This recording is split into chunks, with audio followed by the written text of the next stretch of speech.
আমরা অনেক সময় নানান ভোগান্তি করি, জিমেলের পাসওয়ার্ড অনেকে খুঁজে পাই না। তার জন্য কীভাবে বের করতে হবে তার জন্য আজকে একটা ভিডিও। সবাই প্রথমে জিমেলে ঢুকবেন, তারপরে ঢুকে গুগল ইওর ম্যানেজ অ্যাকাউন্ট এখানে ক্লিক করবেন।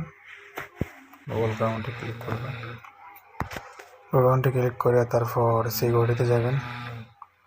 সিকিউরিটি পাসওয়ার্ড এখানে একটা অপশান আছে, এখানে ক্লিক করবেন। তারপর আপনার ফোনের প্যাটার্ন চাইবে, ফিঙ্গারপ্রিন্ট চাইবে, যে কোনো একটা থাকলে ওইটা দেবেন। আমি আমার ফোনের ফিঙ্গারপ্রিন্টটা দিয়ে যাচ্ছি।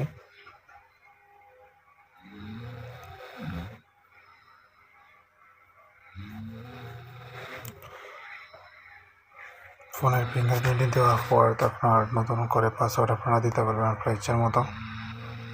এখানে নিউ পাসওয়ার্ড দেবেন, তারপরে কনফার্ম হয়ে গিয়ে আপনার সঠিক